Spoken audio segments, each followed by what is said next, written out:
Hey, good evening, everybody. I thank you for the audience that you have granted me. My name is Jeff. I'm a full-time reseller. I've been full-time for 8. I sold part-time 4 years before that. My specialty is comics, and but I branched out years ago. About 4 or 5 years ago, I decided to become an anything seller. And I think it was the best thing that I could have ever done. Especially when COVID hit, I was very well positioned. I had a number of different items for sale. It was huge. And a lot of people, they have this debate whether you should be a niche seller or an everything seller. And I think you should be an anything seller, to be honest. But I think it's so important to find something, a specific niche or field or a category that you're passionate about, and develop a knowledge base on that. And then for diversification's sake, sell other things, because not every category is always going to be profitable. And yes, there are some that are, but comics, collectibles, these things are cyclical. They ebb and they flow. So it's very important to be diversified in the number of different categories that you sell in, just as it's important to be diversified in the number of platforms and the way that you resell.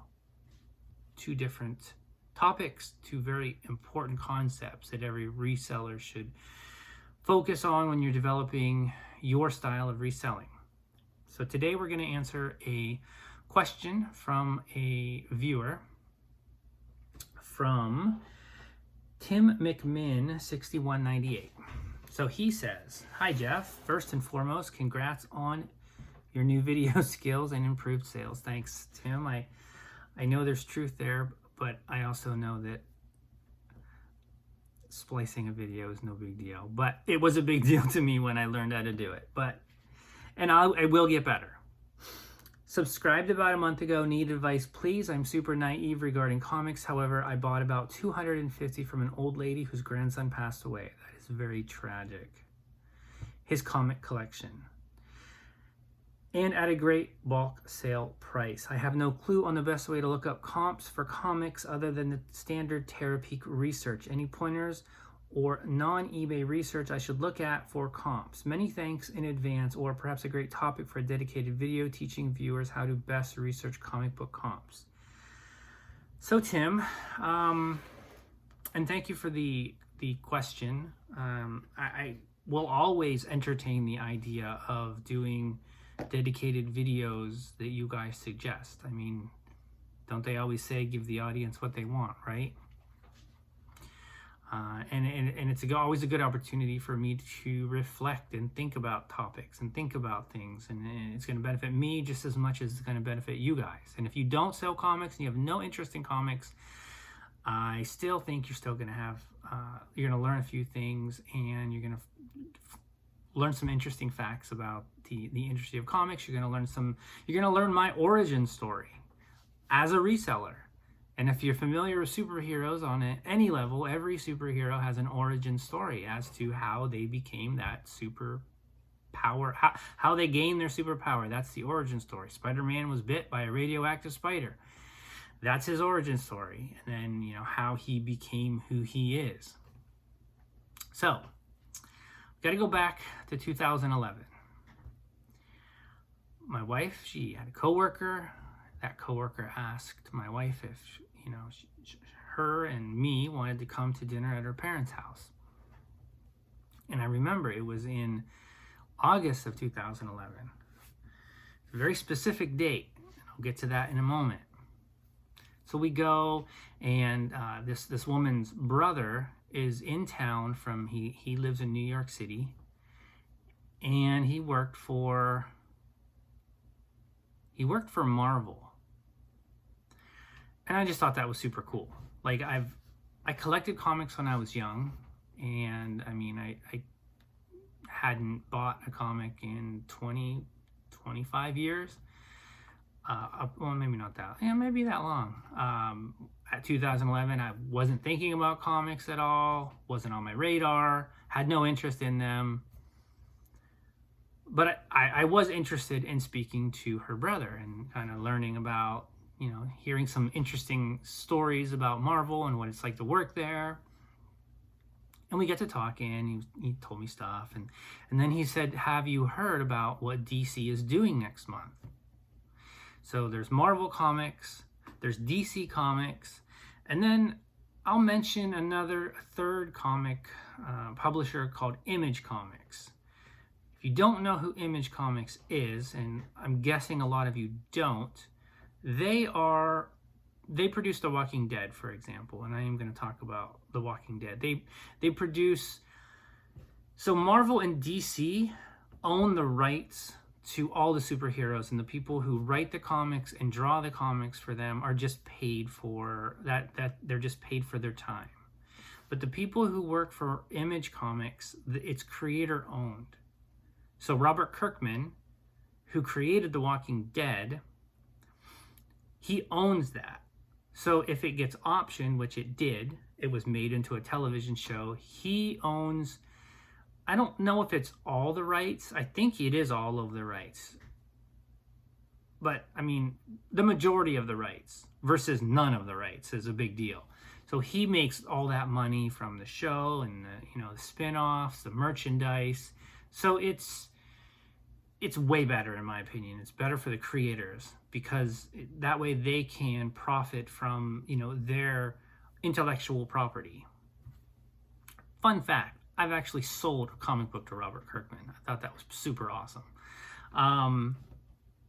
He lives in California, but I don't really, this was years ago that I sold something to him. I was just like, oh. So, this was back when we got emails with the invoices from PayPal. So I just Googled the email, and sure enough, back when Robert Kirkman was small and no one knew who he was, he put his email out when he did interviews. So that's how I confirmed that it was him. I just thought that was, I kind of geeked out over that. All right, so I'm warning you guys now, I'm going to go off on lots of tangents. I've got a few notes. They're just to try to keep me on track. So, wrong page. Okay, my origin. Let me take a drink of tea. And I said, no, insert whatever the name of my wife's coworker's brother who worked at Marvel at the time was. I have not heard about what's going on with DC Comics next month. And he goes, well, they're rebooting every single comic in their line. And they're narrowing their focus down to 52 issues. And it's going to be called the New 52. And I'm like, what do you mean? So DC Comics is the publisher who does Superman, Batman, Flash, Wonder Woman, those kinds of names, Justice League. Marvel does Spider-Man, Captain America, Iron Man, the Avengers, all of those things. So I'm like, what do you mean they're rebooting all of the issues? And he's like, for example, Batman was on issue 712. He's like, they're basically just stopping that series and they're rebooting it. And I was just like, that's interesting. But it's also me being a completist, and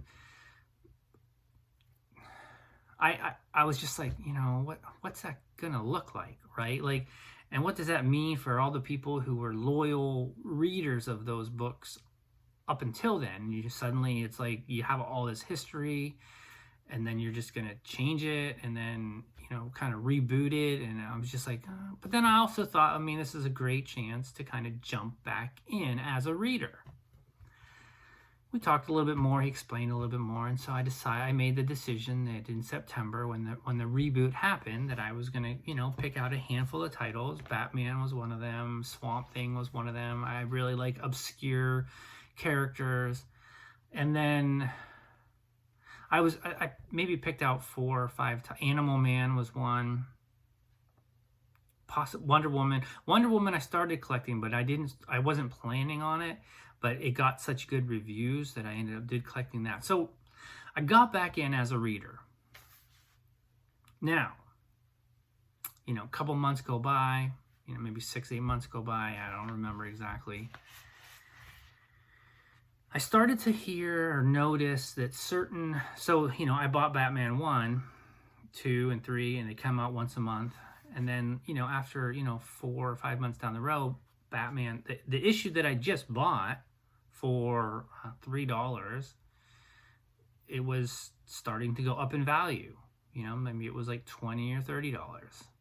And I started to notice that certain issues would rise faster than others. Like some didn't rise at all. Some were just completely worthless. Some still are kind of worthless. So, I started, since I was going to the comic store every week anyhow, I would start to pay attention online to kind of what was rising, what was it was total speculation is what it is. I used to trade stocks. That's speculation. This was just speculation on a smaller scale. So I would start to buy certain issues with the intent of selling them to pay for my comic collection. Or maybe not even sell them right away, but kind of like buy an extra copy of something and kind of tuck it away. Because actually, now that I think about it, I didn't actually start an eBay store maybe for like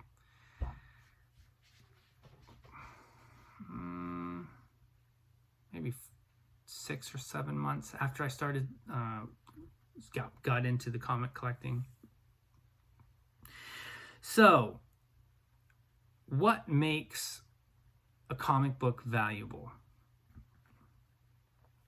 Let me just check it. I want to make sure I'm not forgetting anything.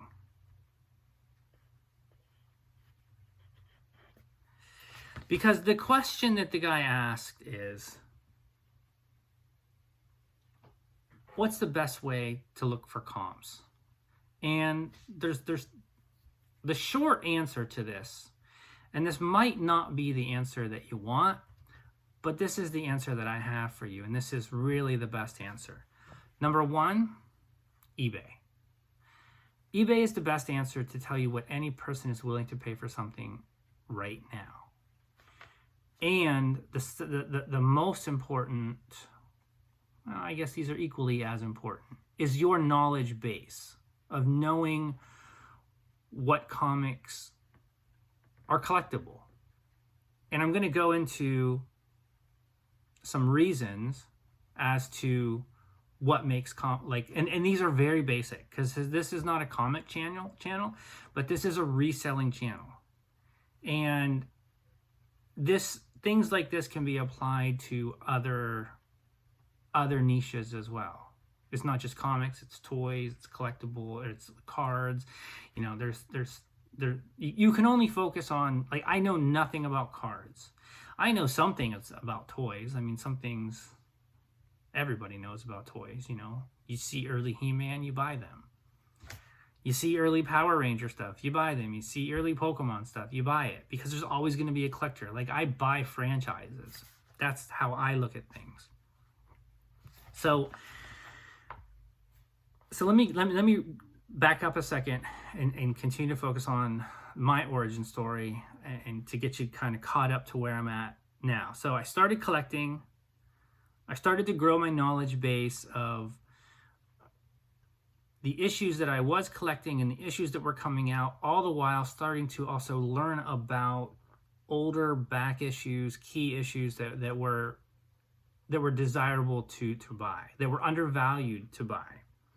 I would sell to pay my comics, and then I would go to comic cons and comic stores, and I would buy things that, like I said, I would go through their back issues, and I would try to identify books that were getting hot, whether they were brand new releases or they were, like, back at that time too, comic book movies and TV shows were all the rage. And every time there was news or speculation that something was going to be developed or something was going to be optioned, that would cause books to skyrocket. So books that were in the dollar bins were suddenly worth $20, $30, $40, $50. So it was like, it was easy. It was really easy money. And then in time, as the years go by, I started to learn how to press. I showed you a before and after picture in the last video. And I would look for older books that were undervalued or that were underpriced. I would look for books that I knew that I could improve their condition. Because if condition is everything.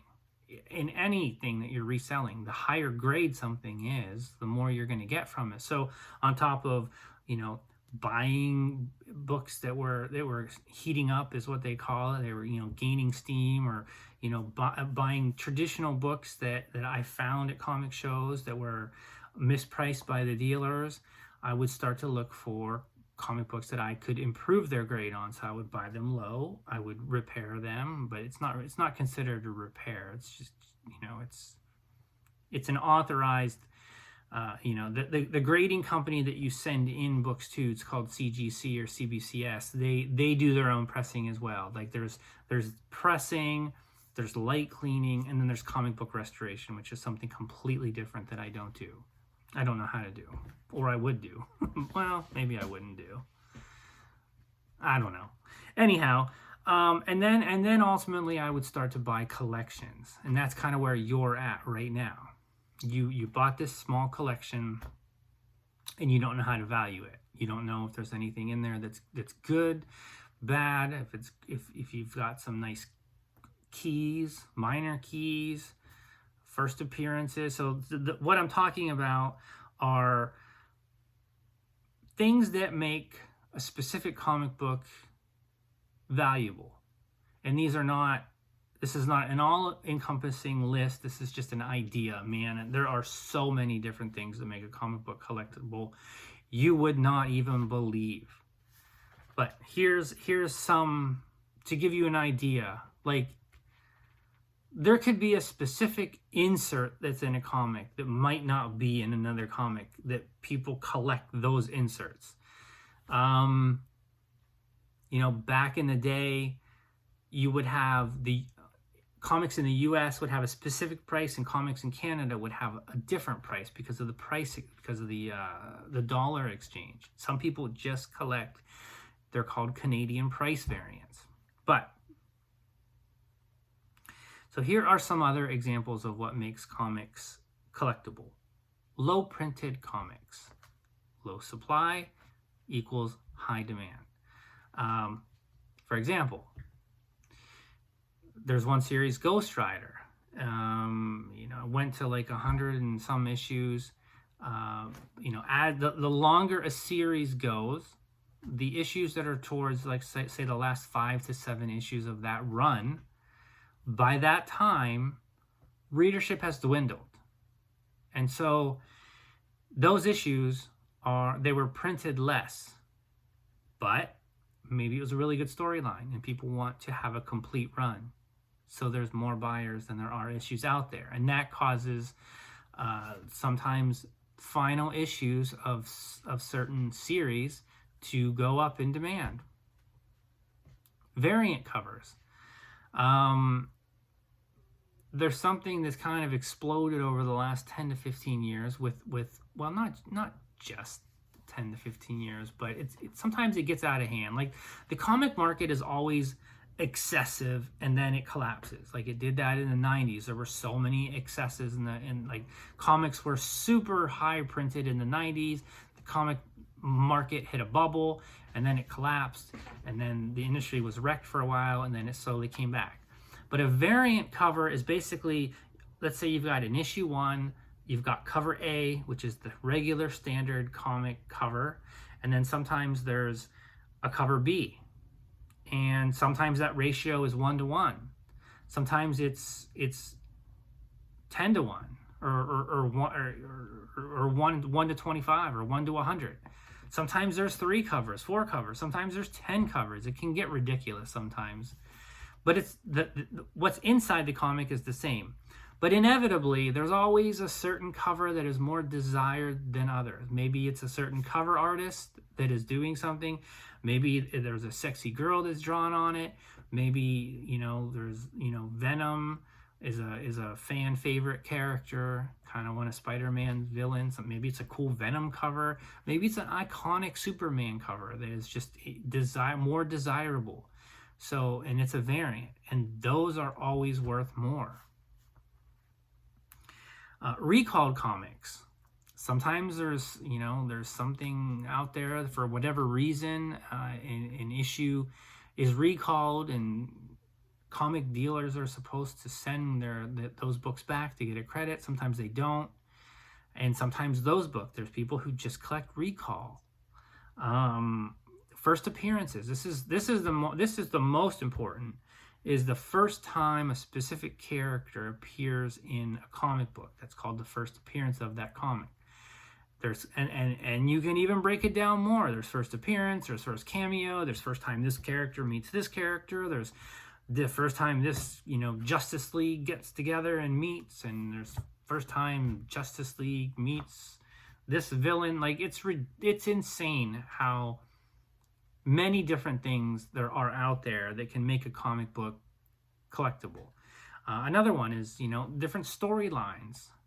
Sometimes a new writer, artist team comes on, and, maybe there's a book that's stagnant, and then there's a new creative team behind it, and it's just a phenomenal storyline.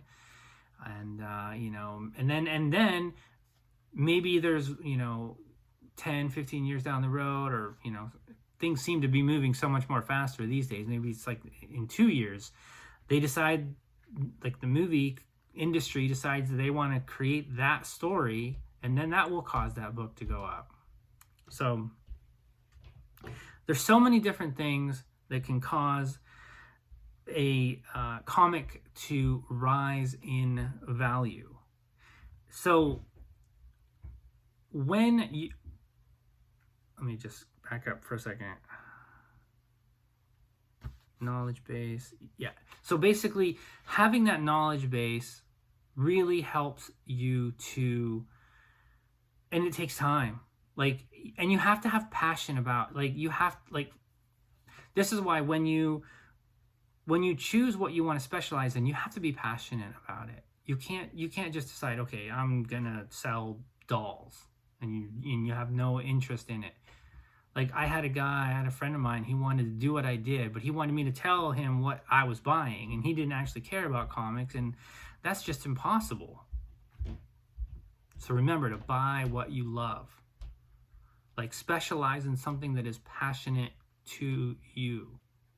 It's the only way that you're going to make watching videos about it to educate yourself, that it's going to be interesting to you. All right, now the next part to this is buying a collection. So I'm just going to give you kind of like my inside thoughts, because buying collections are completely different from going to cons and cherry picking books that have value. And sometimes you can go and you can look at a collection and they will let you buy whatever you want. But it's kind of rare these days. The comic market is extremely competitive. That's another reason why I decided to diversify, because it was getting harder and harder to buy collections. It's a very tight-knit community, and sometimes you get lucky, and a lot of times you strike out.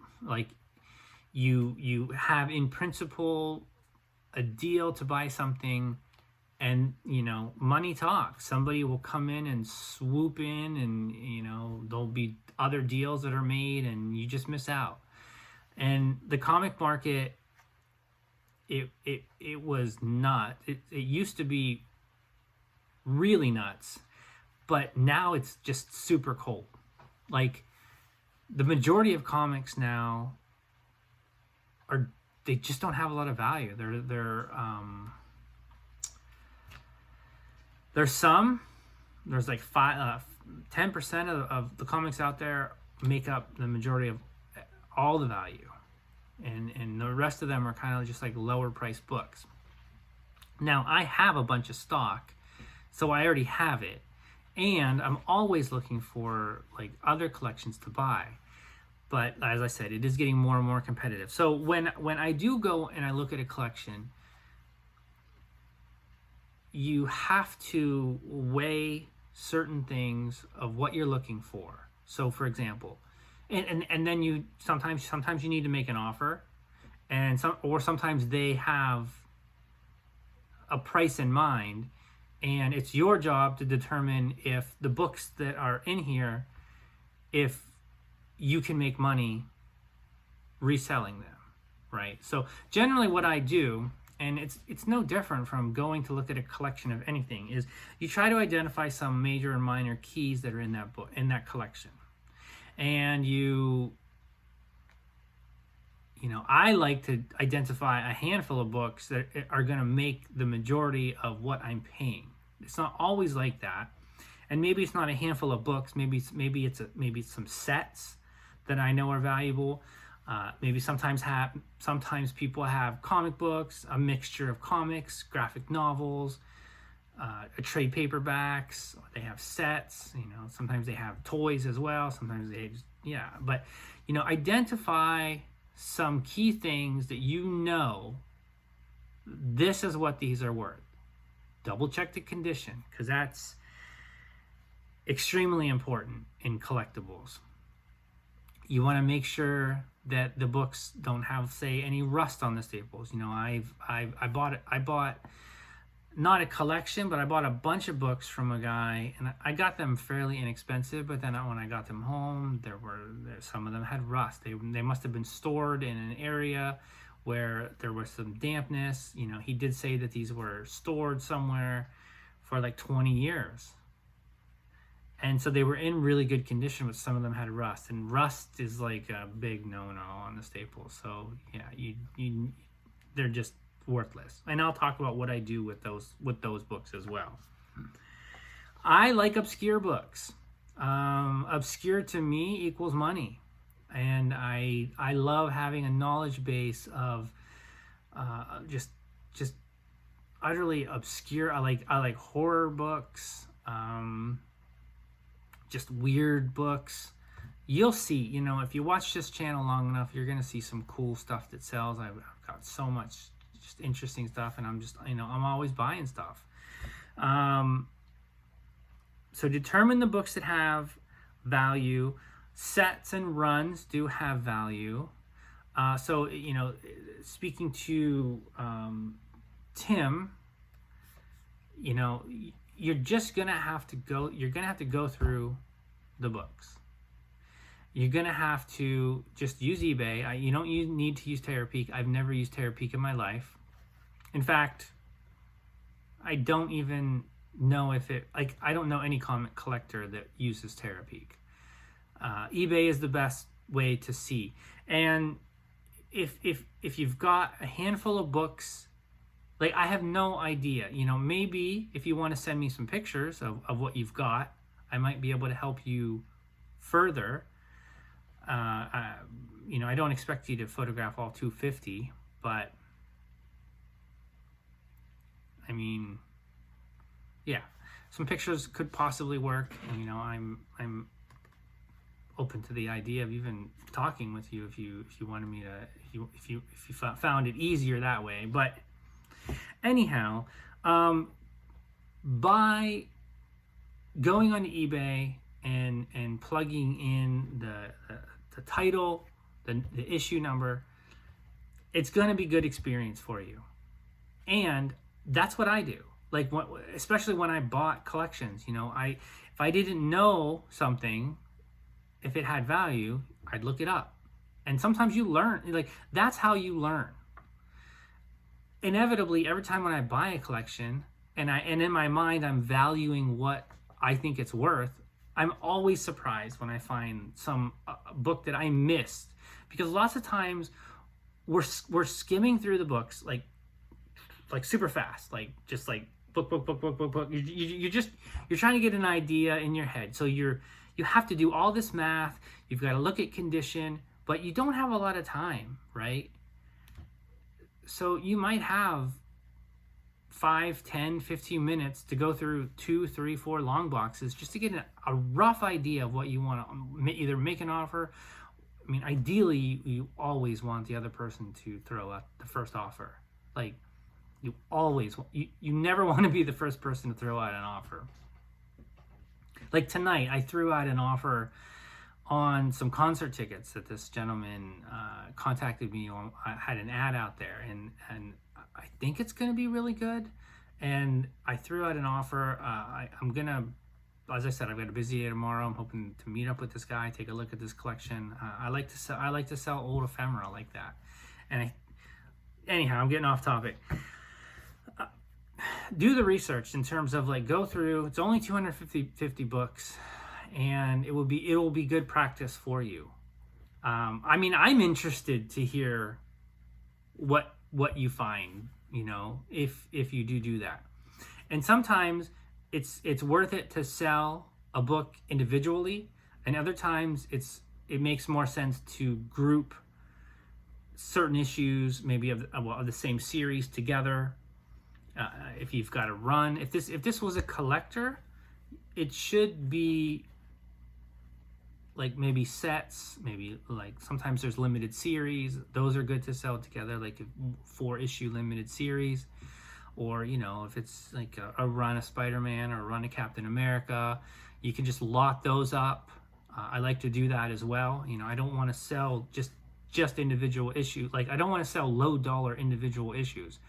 It happens sometimes. Sometimes I will list something and it just gets marked down, and you know, I've got some to show in my next What Sold video that I'll be making probably tomorrow night. Storyline arcs are one way that you can break up the and list them. You know, there's a lot. Inevitably, every comic book run, there's like, this is part 1 of 4 of this Craven storyline, or this, you know, whatever storyline that they're choosing to write. So yeah, just do the work, and in doing that work, you're gonna learn. And if comics do interest you, then you're building that knowledge base for the long term. If you just have no interest in comics, but it was just a good deal, unfortunately, yeah, it's probably not going to be that much fun for you. That's going to be work. But if you're interested in it, then it's not going to be work, and it's going to be a great learning experience. So what I do with my overstock as well, so when I buy a collection, there's always books in there that aren't worth listing at all. And as I've stated, a large number of books are not worth much of anything. They're like quarter books. But I have a guy who will pay me X amount for just a big box of like my overstock books, or books that are not worth to sell because the condition might be too low. And that's just a connection that I've made over the years. So, you know, he buys them for his son. I give him a great deal, and it helps, you know, for me just to get rid of, you know, my overstock. So that's kind of it. Like, it's not rocket science. It's something that interests me. I love art. And I've always been a fan of the medium of comics. So it has served me, and it's just a great basis for me to have gotten started. And you know, I've learned a lot, and I'm still learning. I still watch, you know, videos, because new trends and new things are always emerging, and there's always new information that makes things that happen in the older comics more relevant. And so there's always going to be, so comics that are worthless now too can be valuable in the future as well. Like, there's been plenty of times where I've gotten rid of books that are not worth anything at the time. Down the road, they become, that's just the game. That's just how it works. You know, there's plenty of times that I've sold books at what was the peak then, and they've gone on the rise. But I've also sold books that have fallen in value, and I would say that it's more times that case than it is the other way around. And you know, maybe someday I'll make a video outlining some of my best, you know, sales, and some, you know, I really have one mistake that there's only one book that I wish I would have kept. It was Superman and the Legion of Superheroes 23. It's the Adam Hughes cover. You want to look at a gorgeous book. You know, I think inserting pictures inside videos is one of the next things that I have to tackle. But Superman and the Legion of Superheroes 23, Adam Hughes, Hughes. I had that book. I found it for $4 in a comic store. This was one of my first big finds, and years ago, I sold it for $300, and I just thought that was like the best thing in the world. I was just like, wow. And now that book is like over 1,000 or more. Like, it was just I could have sent it in and gotten it graded. I don't even want to look to see what it's worth now. But anyhow, I hope this helps. I don't know if it's the answer that you wanted. I hope that I was able to provide an honest answer, an answer that you find useful. Yeah, I mean, it's a subject that I'm passionate about. And so I'll leave it at that, guys. If you're still here and you're not subscribed and you like this information, you like listening to my voice, you think that in the future I'm going to be providing more valuable content like this, please consider subscribing. And yeah, feed that YouTube algo, guys. Take care.